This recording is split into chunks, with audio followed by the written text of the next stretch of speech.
Alright, what's going on, guys?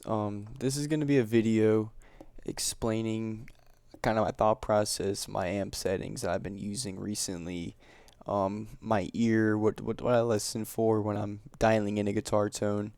I have a video on my channel that is basically going over the mixing stage and how I mix my guitars, but that's after I have the amp already set up, and so I wanted to do a video that is actually going into depth about how I set up the amps and how I get my tones before they're mixed. So without further ado, I'm going to show you guys what this guitar tone sounds like in the full mix with the mastering on and everything. And this is from my Lifeless guitar cover by, or not guitar cover, full instrumental cover by Chelsea Grin. So here's what that tone sounds like.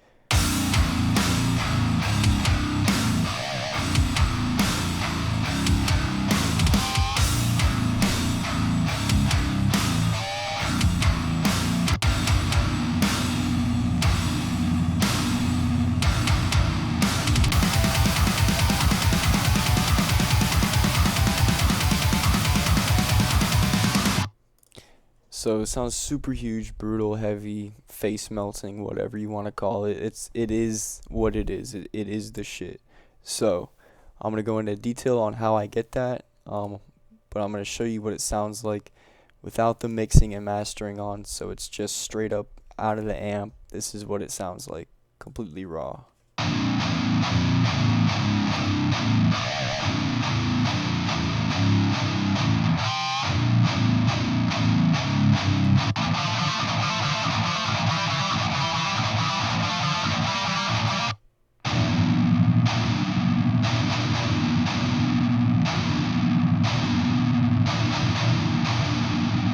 So it still fucks, it still kills, it's brutal, it's violent, it's insane.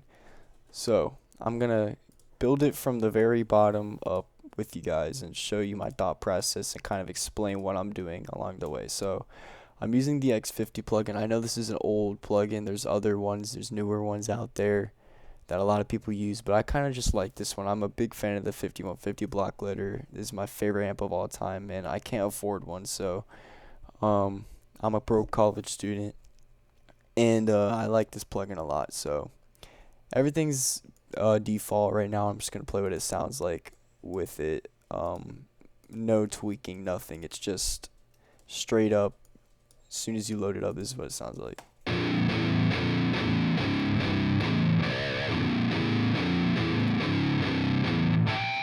So there's a lot of work to do. It's a good starting place, but there's a lot of work to do. So first thing I do is I put a noise gate on and I turn up the threshold to about, a little bit before halfway. And this is definitely a variable factor in your tone because, different genres call for different amounts. Like with djent, you would want something more up here to really keep everything super tight, because there's a lot of cuts and whatever. But for this, I kind of have it down here because it's just enough to keep enough sustain in the guitar tone while also cleaning up those palm mutes and chugs and whatever. And if you're like, muting the strings, it doesn't let it hiss through or whatever feedback, that type of stuff. So that's the noise gate. And then after that, I put a pretty standard tube screamer. I like to crank up the volume all the way, and the tone, you just adjust this to taste. It's basically how much of intensity you want, and the volume is how much of it you want of the actual pedal in the guitar tone mixed in. But I like it cranked up a lot here, so I'm going to show you what it sounds like before and then after I turn on the pedal.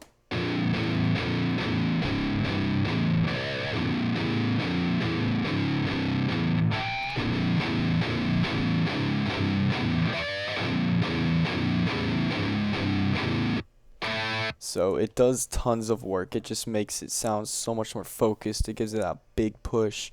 The pinch harmonics are definitely a lot better now with this on. It just really sets it up to just be brutal. So now we're gonna move on to the amp. A lot of this has to the EQ on the amp has to do with my cab choices. I'm going to get into that later, but I'm just going to start off here with the gain. I like to turn my gain down a little bit to 4.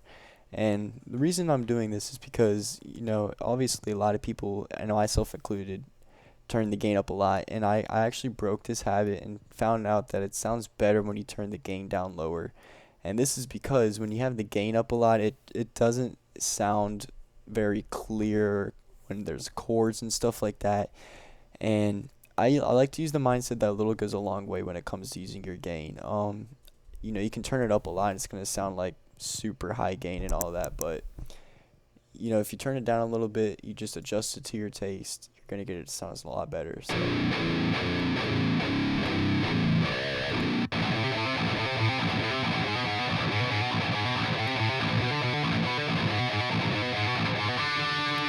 So you can hear how each pick sounded a lot more defined and clear, which is what I'm looking for because, I'm also going into this with a mixing mindset. Like, would this sound good in a mix? Would this be popping out? Would I be able to hear each pick in the mix?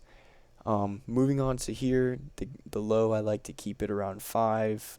The mids, I actually crank them up to 7. And with metal and stuff like that, it's common to have scooped mids. But with this, I had to add a lot of the mids back in with my cabs, which I'll also get back to this later. But that's where I have my mids. And then the treble, I have it up at 8 because I like a lot of high treble guitar tones. I think it sounds just, I like having it up, but you can adjust that to taste. But for this, I have it at 8. I didn't touch the post gain. I turned my Mark II mod on. My low end is at 7.5. I like the big boomy low end because I can just EQ the nasty stuff out and then have all the good low end in when I crank this up. And then my presence, I have it up at 7. So that's what the EQ knobs are at on here. So let's hear what we got now.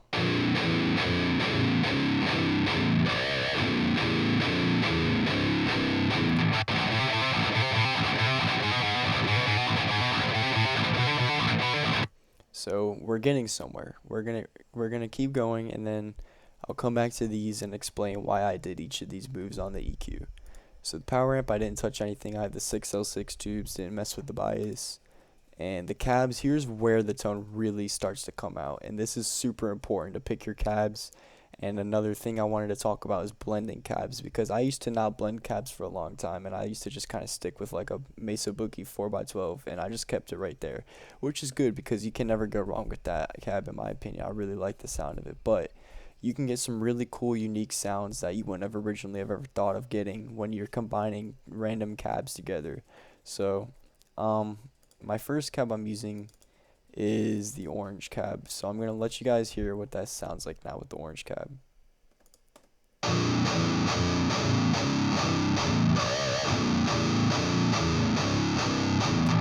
So it's an orange cab. It does what it does. You guys know what an orange cab sounds like. But then what I do is I'm putting in I think this is a Mesa Boogie cab, and I'm combining them together to have both of them, and it sounds really cool. So I'm just going to solo out the Mesa so you guys can hear what that sounds like.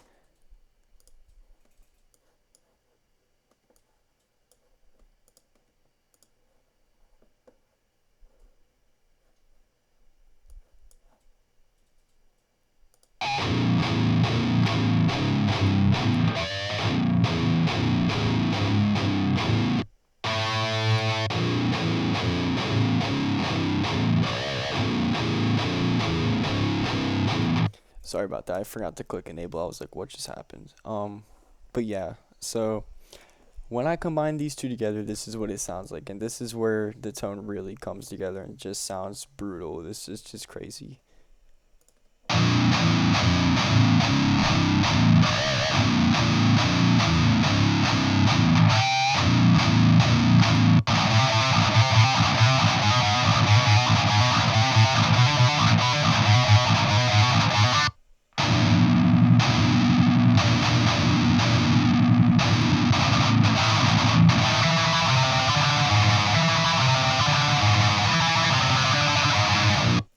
So it's awesome. It sounds amazing. This is literally so good. Um, Combine different cabs together. Just try it out. See what you like. This is all, you know, I want you guys to try it out for yourselves and combine your own different cabs and find out what you like. You can turn up the volume on one or the other and blend them together however you want. But this is something I was missing out for in a long time, and the main purpose of me explaining this and putting so much emphasis on it is because I think it's a super cool tool to have and something to really start utilizing in your mixes and guitar tones, and you can get some really cool sounds out of them and not miss out on it for as long as I did because I just never tried it. So with these, you can see the EQ curves here. That's what I like about this plugin. Both of them have a pretty scooped 500-ish hertz, and that's a lot of mids taken out. And sure, you don't want a lot of mids in your guitar tone, but you know, if I didn't turn the mids up so much, this is what it sounds like. Um,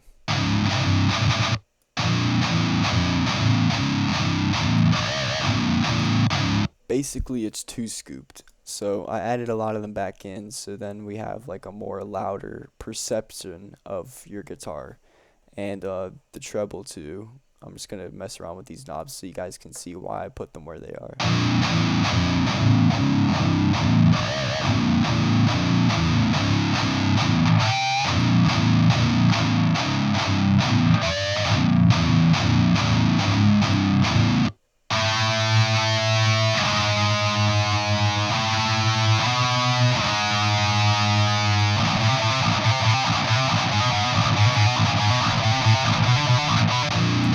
So that makes more sense now, hopefully, if you just can hear the difference. So last I have this basic EQ. This doesn't really count as mixing because it's kind of just like setting up the guitar tone for mixing. It's getting that basic EQ that I want for it, so I can, you know, when I'm actually EQing it in the mixing process, you can, I don't have to do a whole bunch of extra moves. You know, it's just pretty straightforward. So I put my high pass at 85, which definitely will vary on your guitar tone and whatever music you're making, but it's generally good to keep it around like 80-ish, 90-ish, so that there's room for the kick and the bass guitar. And I really don't have too much going on. I think it's just I cut 1 dB around 600 to get rid of some like weird boxy mids, and then another 1 dB cut at 4K, which is, you know, common guitar knowledge. It's a harsh frequency which causes ear fatigue, which will make everything sound really bad, and it's just disgusting, so get it out of there. And then I have a low pass at about 10,500-ish. It's really gonna, but basically this is really just gonna tighten up the tone, so you guys can hear what this sounds like now that I have it on.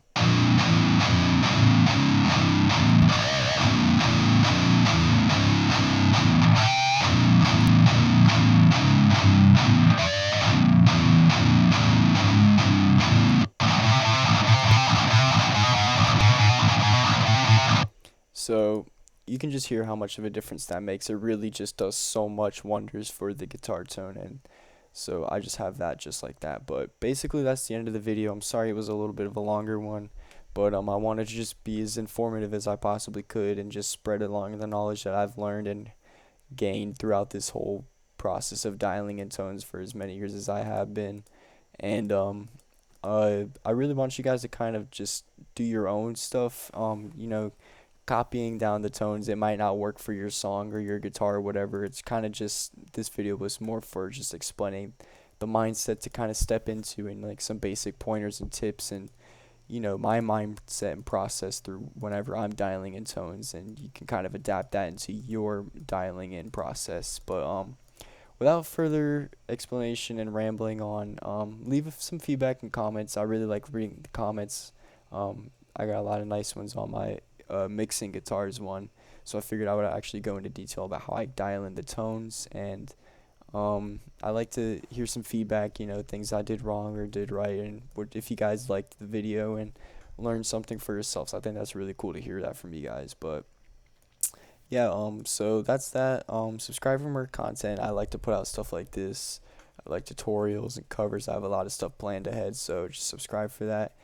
And yeah, that's the video, and I hope you guys have a good one, and I'll see you in the next video.